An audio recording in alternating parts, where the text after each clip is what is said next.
o executado ele vai receber aquela carta de cessação com essa dupla possibilidade de acordo com a lei, pagar ou garantir a execução. Bom, garantiu a execução, vamos falar um pouco mais sobre isso, mergulhar um pouco mais nesse assunto, mais para frente, um pouquinho, mas ele vai se abrir a via dos embargos de devedor. Mas o que é embargo de devedor? Afinal de contas, o que é isso, né? Então, acho que, em primeiro lugar, vamos classificar isso aqui. Os embargos de devedor têm natureza de ação ordinária. Tá? Então, a ação de embargo de devedor, já que é uma ação ordinária, é uma ação incidental. Ela vai incidir sobre uma execução fiscal.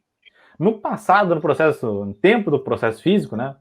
Nós temos, na nossa vara, foi uma das primeiras a receber o processo eletrônico V2, né? Foi lá em dezembro de 2009. Inclusive, a primeira sentença do V2 é minha. Foi uma sentença de intempestividade de embargo. Eu dei sentença no mesmo dia que foi instalado o processo eletrônico. Foram opostos naquele dia, era intempestivo, julguei, já dei a sentença no mesmo dia. Lá em 2009, né? Quanto tempo passa? Mas, no tempo dos processos físicos, né? A ação, em alguns estados, em algumas regulamentações, consolidações normativas de alguns tribunais de justiça, por exemplo, para demonstrar isso, os embargos de devedor eram incidentes mesmo, dentro dos próprios autos da própria execução fiscal, tal qual, por exemplo, uma exceção de pré-executividade hoje. Então, chegava a execução, entrava com os embargos de devedor, processava dali para diante os embargos, né? Dentro da própria execução. Aqui na nossa rotina sempre foi um processo à parte, né? Apartado, né? Para permitir, né, o prosseguimento da execução quando for o caso. A gente vai falar ainda a esse respeito. Então, é uma ação incidente, e quando eu dou aula em curso preparatório, por exemplo, aula de sentença em embargo de devedor, eu pego o aluno, olha, tu tem que pensar, tu tá olhando o espectro dos embargos de devedor, é um espectro restrito. Enquanto que uma ação ordinária eu posso pedir qualquer coisa compatível com aquele rito, né? Nos embargos de devedor, não. Os embargos, eles focam exclusivamente, a gente diz que é uma via estreita, porque eles versam apenas exclusivamente sobre a própria execução. Então, eu não posso, em embargo de devedor, rediscutir coisas que extrapolam da própria execução. Porque no exercício tal, que está fora da execução fiscal, aconteceu tal coisa. Aquele lançamento lá é nulo por tal outro aspecto. Bom, isso aqui está à parte, isso aqui é proibido. Vai ser denegada a inicial com relação a esses pedidos, alegações extravagantes da execução. Então, em primeiro lugar, é uma ação ordinária que versa sobre a execução. O cara tem que olhar só para o foco da própria execução. Bom, falei que precisa a garantia do juízo. Isso aí é uma exigência do próprio artigo 16 da Lei das Execuções Fiscais. No entanto, o STJ tem um julgado, acho que foi de 2019, até não anotei a data, mas se eu não me engano foi em 2019, bem curioso, assim, eu achei até um ponto fora da curva, porque, no entanto, o que aconteceu? O STJ já dispensou a garantia. Era uma situação em que o executado comprovadamente era destituído de patrimônio, né? Ele não tinha bens, patrimônio, não tinha meios de garantir a execução fiscal. E com isso, viabilizar a oposição de embargos e exercer direito de defesa. Então, o STJ fez um juízo, olha, aqui, para prestigiar o direito de defesa desse contribuinte, nós vamos dispensar o requisito da garantia do juízo. Quando eu vi isso, eu fiquei surpreso, porque, em primeiro lugar, estou negando vigência a um dispositivo, salvo engano, parágrafo 1º do artigo 16 da Lei das Execuções Fiscais. E o juiz não tem essa discricionariedade, o juiz não pode escolher, assim, o juiz não pode, posso julgar inconstitucional.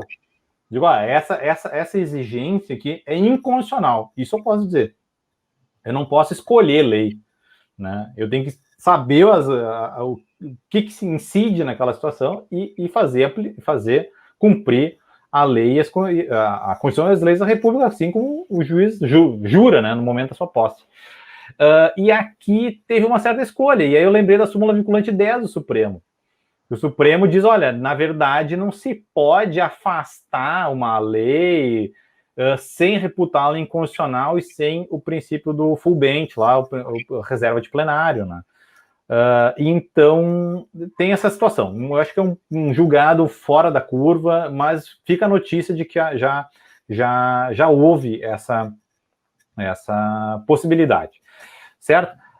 O CPC, ele dispensa, né? Isso é um ponto bem curioso para quem atua bastante tempo nas execuções fiscais, mas o CPC, ele dispensa a garantia do juízo. Ele vai exigir a garantia para possibilitar a suspensão, né?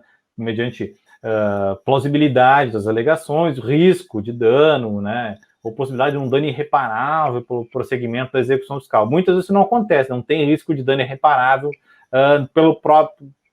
por apenas fazer uma penhora, por apenas fazer uma avaliação, por apenas fazer um registro de uma penhora, né? Enfim, é uma coisa para se analisar no momento do recebimento dos embargos. Mas o CPC, antigamente, tinha efeito suspensivo automático, né?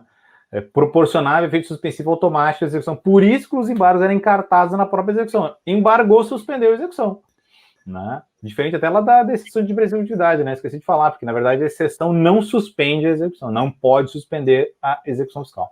Os embargos suspendiam. E isso, a lei das execuções fiscais não trata disso.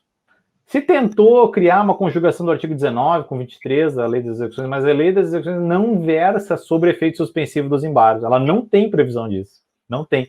Isso foi incorporado muito antes de se ventilar no Brasil a teoria do diálogo das fontes, trazida pela professora Cláudia Lima Marques, né, com base no orientador dela, lá, o Eric Jaime, na Alemanha. Mas muito antes disso já se imaginava a comunhão do CPC com a lei das execuções fiscais, por exemplo, no efeito suspensivo. Quando caiu o efeito suspensivo automático no CPC, o que se fez na execução? Bom, caiu também, então nós precisamos ter esses requisitos da plausibilidade do direito invocado, a tese, tem que olhar a documentação e quase fazer um julgamento, né? E é uma decisão realmente liminar muito importante. Essa via incidental dos embargos vai se abrir a partir desta penhora, da garantia da execução. Então, aqui nós temos um alerta bem interessante, porque nós não vamos contar da juntada do mandado, né? Ele vai ter um bem penhorado e o oficial de justiça, por exemplo, o oficial de justiça tem distribuído um mandado e vai cumprir aquele mandado lá no domicílio lá do executado, na empresa, por exemplo, o domicílio fiscal dela, e vai penhorar, por exemplo, um maquinário, um equipamento, um veículo, até um imóvel, né? Pode ser até o imóvel sede da empresa, se não houver nenhum outro possível. E vai penhorar aquele bem e vai intimar do prazo para embargo. A partir daquela intimação, então, flui o prazo de 30 dias, né? 30 dias úteis agora com o novo CPC para embargar a execução. Essa garantia pode se dar por uma penhora, né, de bem. Ele pode, inclusive, fazer um depósito do valor integral em dinheiro da execução, apesar de ser bastante oneroso, mas pode, alternativamente, oferecer uma fiança bancária e uma inovação um pouco mais recente, o seguro garantia, né? Eu sou entusiasta dessas modalidades, que elas são menos onerosas que o próprio dinheiro, menos onerosas que a constrição no patrimônio, às vezes é praticamente o patrimônio todo da empresa que está sendo indisponibilizado, né? Porque a penhora federal, de acordo com o artigo 53 da lei 8.212 de 91, a lei de custeio da Previdência, essa lei tem uma disposição, o artigo 53, parágrafo 1º, diz que a penhora federal torna os bens desde logo indisponíveis, ou seja, ele não pode fazer mais nada. Uma penhora comum ele pode vender, a penhora segue o bem, né? Mas a penhora federal torna os bens indisponíveis. Então, isso é extremamente gravoso, né? Ele não pode fazer mais nada com aquele bem, né? Se não tiver outros suficientes, poderia ser até uma fraude à execução, né? Então, nós vamos ter, por exemplo, nessas situações que temos um seguro-garantia ou uma carta-fiança, o credor ele vai ter vista dessa documentação e no momento que o juiz, olha, tá ok, né? O credor às vezes vai fazer olha, aqui faltou um certificado da SUSEP que está desatualizado, tem uma série de documentações, ele vai controlar isso, e aí, olha, tá ok, olha, eu reputo garantia da execução e aí vou abrir o prazo para ele embargar. Então, essa é uma sutileza em relação a uma penhora, por exemplo, uma penhora direta, uma penhora feita pelo oficial de justiça. É importante lembrar que uma penhora insuficiente, né, na minha opinião, assim eu trabalho, né, a penhora insuficiente possibilita o prazo para embargar. Né? Então, a dívida de 100 mil, ou penhora 10 mil, tem direito a embargar. Eu não posso converter esse 10 mil em pagamento, eu não posso fazer leilão desse bem de 10 mil sem direito de embargar. Né? Isso é confisco, é odioso, é repugnante, não é assim que o direito funciona. Então, tem direito a embargar mesmo que a penhora seja insuficiente. No entanto, ele não vai ter de efeito suspensivo, né? Porque não tem a garantia plena da execução. Ou seja, ele vai ter que ou completar a garantia, e se houver plausibilidade das alegações, aí então vai haver a possibilidade de efeito suspensivo. Caso contrário, caso a garantia não seja suficiente, pode até ter plausibilidade da garantia, das alegações da inicial. Nessa situação, a execução se processa, inclusive com possibilidade de realização de leilão. Então, a gente cuida com isso, a gente vai, vamos olhar, vamos tentar julgar os embargos rápido, vamos cuidar, né? Mas pela lei não tranca a execução. Então, é importante ter presente que a garantia insuficiente não tranca a execução. Vai ter direito de se defender nos embargos, né?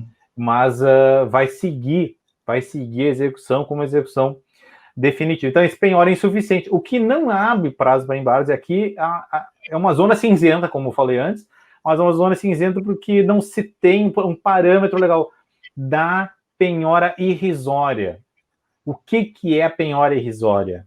É 1% do valor do débito? É 10% do valor do débito? É 20%? É 15%? É outro parâmetro? É o limite de isenção do imposto de renda? O que é a penhora irrisória? Né? Dependendo de pessoa física, eu tenho alguns parâmetros. Nós temos uma empenhorabilidade de 40 salários mínimos, né? Da conta poupança, de outras pequenas aplicações financeiras, como entende o STJ, né? Temos algumas situações em que, olha, esse valor aqui é empenhorável, eu não posso fazer essa penhora, então, né, não vai abrir direito de embargar.